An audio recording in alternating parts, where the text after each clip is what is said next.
श्री शिवाय नमस्तुभ्यम। जय माता दी। कैसे हैं आप सभी। इस वीडियो में जानेंगे 2023 खर मास के बारे में। कब शुरू होगा, कब समाप्त होगा, पूजा पाठ, व्रत, उद्यापन और संपूर्ण जो जीवन के नियम कहे गए हैं इस समय। कुछ ऐसे कार्य वर्जित है, परंतु कुछ ऐसे कार्य इस समय कर लिए जाएं तो जीवन निश्चित ही सार्थक होता है और जो चाहे इससे प्राप्त हो जाता है। तो देर न करते हुए शुरू करते हैं। वीडियो में पूरा बने रहिए। शास्त्रों में कहा गया है खर मास वह समय होता है जब सूर्य के धनु राशि में प्रवेश करने के साथ ही खर मास शुरू हो जाता है और साथ ही सूर्य देवता के मकर राशि में आने पर यह समाप्त हो जाता है। कुल मिलाकर यह राशि परिवर्तन का बहुत बड़ा समय माना जाता है। इस वर्ष 2023 में खर मास जो है 16 दिसंबर 2023 से शुरू हो जाएगा और 15 जनवरी 2024 तक रहेगा। इस समय कोई भी धार्मिक कार्य इत्यादि ज़्यादा शुभ नहीं माने जाते। कुल मिलाकर ज्योतिष में पूर्ण रूप से वर्णित है जब सूर्य गुरु की राशि धनु और मीन में प्रवेश करते हैं तो वह अपने गुरु की सेवा में लग जाते हैं। अर्थात जब जो है गुरु की सेवा में कोई भी व्यक्ति लगता है तो उसकी किसी न किसी स्वरूप में शक्तियाँ कमजोर हो ही जाती हैं। ऐसे में उनका प्रभाव पूर्ण रूप से कम होता हुआ दिखता है। यही वजह है कि इस समय कोई भी शुभ काम करने से स्वयं को रोकना चाहिए। साथ ही वह भी विशेष तौर पर खर मास के दौरान गुरु का बल भी कमजोर होता हुआ दिखता है, ऐसा शास्त्र वर्णित है। शुभ कार्य के लिए हमेशा सूर्य और गुरु की जो है स्थिति का ध्यान रखा जाता है, वह सही स्थिति में होने चाहिए, शुभ स्थिति में होनी चाहिए। इस कारण से खर मास में कोई भी नया कार्य शुरू करने की रोक होती है। आप सभी अपने आप को 16 दिसंबर से 15 जनवरी तक जितना संभव हो नए कार्यों को रोकने का प्रयत्न करें। ज़्यादा शुभ नहीं माना जाता यह समय, विशेष तौर पर कुछ कार्यों को करने के लिए। ऐसे में इसके बाद जो है 15 जनवरी को जब मकर संक्रांति जिसे कहा जाता है उस दिन से नया कार्य आप शुरू कर सकते हैं। सबसे पहले बात आती है कि कौन कौन से ऐसे कार्य हैं जो नहीं करने चाहिए।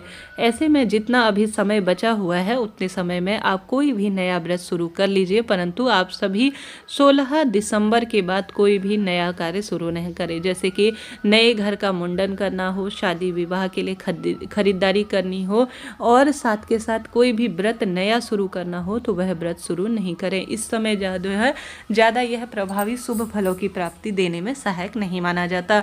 तो ऐसी स्थिति में मुंडन हो गया, गृह प्रवेश हो गया, सगाई, रोका सेरेमनी, नए कपड़े खरीदना, सुहाग की सामग्री बहुत आवश्यक हो तो सुहाग की सामग्री या नए कपड़े इत्यादि खरीद सकते हैं, परंतु शादी सगाई किसी शुभ काम के लिए नए कपड़े ना खरीदे तो ज़्यादा शुभ रहेगा। किसी व्रत को भी इस समय नया शुरू ना करें।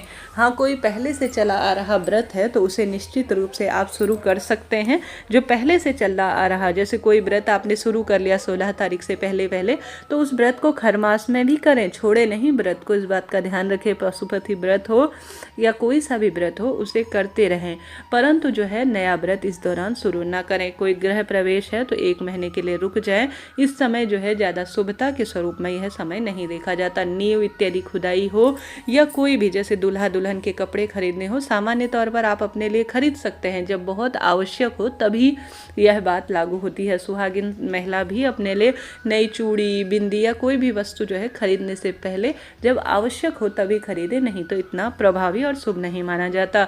जहाँ तक बात है मायके इत्यादि जाने की, नवविवाहिता है जैसे कि नई नई शादी हुई है, अभी शादी हुई हो और मायके जाना चाहती हैं तो 16 तारीख से पहले पहले चले जाए। इस समय जो है खर मास के स्वरूप में माना जाता है, तो इस समय मायके जाने से सोचें। हाँ, थोड़ा सा समय प्राचीन हो गया है, आते जाते आप रहते हैं तो कोई दिक्कत नहीं, आप जो है जा सकते हैं, परंतु आवश्यक ना होने की स्थिति में।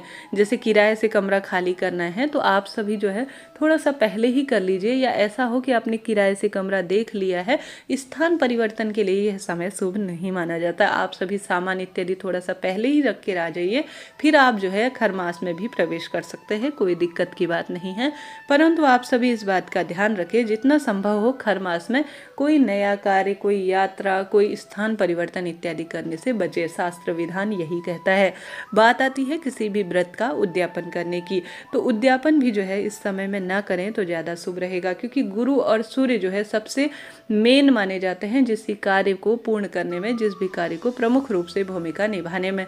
सूर्य ग्रहों के राजा के रूप में जाने जाते हैं, देवताओं के गुरु के रूप में देवगुरु बृहस्पति हैं, ग्रहों के राजा, और जो है विशेष देवगुरु जो ही इस समय कमजोर अवस्था में होते हैं, तो यह समय ज़्यादा शुभ नहीं माना जाता।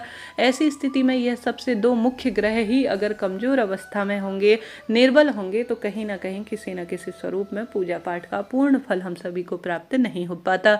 आप सभी इतने लंबे समय से व्रत कर रहे हैं, पूजा पाठ आराधना में व्यस्त हैं, कहीं ना कहीं शुभ समय देखकर अगर कोई कार्य करते हैं, शुभ स्थिति देखकर, ग्रहों की चाल नक्षत्र को देखकर करते हैं, तो आपकी मनोकामना पूर्ति के बहुत ज़्यादा जो है अवसर होते हैं। तो जितना संभव हो इस समय स्वयं को किसी भी स्थान परिवर्तन, किसी भी यात्रा, किसी भी नए कार्य, शुभ कार्य के लिए स्वयं को रोके। व्रत उद्यापन इत्यादि भी इस समय रुकना चाहिए थोड़े समय के लिए। थोड़ा सा प्रभु की आराधना ज़्यादा कर सकते हैं, 1-2 व्रत ज़्यादा कर लेंगे तो अत्यधिक शुभ होगा। खरमास खत्म हो जाने के बाद आप सभी अपने व्रत को जो है पूर्ण रूप से उद्यापन इत्यादि के लिए आप सभी करें, नहीं तो थोड़े से समय के लिए आप सभी रुक जाएं, ज़्यादा श्रेष्ठ फलों की आवश्यकता होगी। तो ऐसे में आप सभी ध्यान रखें, संपूर्ण नियमों के साथ पूजा पाठ व्रत आपने किया है तो इन नियमों का भी ध्यान रखें। साथ के साथ इस समय भगवत गीता का पाठ करना और जो है गुरुदेव बृहस्पति की पूजा आराधना करना, सूर्य नारायण भगवान की सेवा आराधना करना शुभ फलों की प्राप्ति में सहायक माना जाता है। सूर्य नारायण भगवान को नियमित रूप से जल इत्यादि आप सभी समर्पित करें, लाल पुष्प इत्यादि डालकर जल समर्पित करते हैं, श्रेष्ठ होता है। साथ ही आप सभी गुरु ग्रह की स्थिति मजबूत बनाने के लिए केले वृक्ष को घर में रोपित कर विधि विधान से पूजन करें। साथ के साथ आप अगर गुरुवार के दिन खास तौर पर पीले जो है वस्तु दान करते हैं, जितना संभव हो इस दौरान में, हमेशा नहीं कर सकते कोई नहीं, आप सिर्फ गुरुवार के दिन भी खूब सारी चने की दाल, पीले रंग के वस्त्र, केला इत्यादि दान करते हैं तो शुभता के रूप में जाना जाता है। गुरुवार के दिन विशेष तौर पर कुछ ना कुछ सर्वश्रेष्ठ करने का इस दौरान, खरमास के दौरान जो है प्रयत्न करें। गुरु ग्रह जाना जाता है विशेष तौर पर सौभाग्य, रोग, संकट इत्यादि का नाश करने के लिए। साथ ही के साथ सूर्य नारायण भगवान अपने आप में सर्वश्रेष्ठ माने जाते हैं ग्रहों के राजा के रूप में। तो खरमास 16 दिसंबर से शुरू होता हुआ 15 जनवरी तक रहेगा। इस समय कोई भी नया कार्य, नए कार्य की शुरुआत इत्यादि करने से स्वयं को रोके। जितना संभव हो प्रभु भक्ति में अपना समय व्यतीत करें। जो पहले से चलते हुए कार्य होते आ रहे हैं, जैसे इस दौरान आपने शुरू कर रखा है, उन्हें छोड़े नहीं। कई महिला अज्ञानतावश पुरुष जन करते हैं कि नया जो है पूजा पाठ और नया जो व्रत होता है, कहते हैं कि यह समय सही नहीं है, इस समय हम छोड़ देते हैं। ऐसा नहीं, यह समय प्रभु भक्ति का होता है, अपने ग्रहों की स्थिति को मजबूत करने का होता है। तो पहले से शुरू किया गया कोई भी कार्य नियमित रूप से कंटिन्यू करें और उसे चलते रहने दे। प्रभु भक्ति में समय व्यतीत करें, ग्रहों की दशा सुदृढ़ होगी और जीवन में सब सुख आपको प्राप्त होगा। इस तरह से यह जानकारी थी। कोई मन में सवाल हो, कोई बात हो, पूछ लीजिएगा। आपका अपना चैनल है, सभी सवालों के जवाब आप प्राप्त करेंगे। चैनल पर नए हैं तो लाइक, शेयर और सब्सक्राइब कीजिएगा और साथ के साथ बेल आइकॉन दबाइएगा। हर हर महादेव।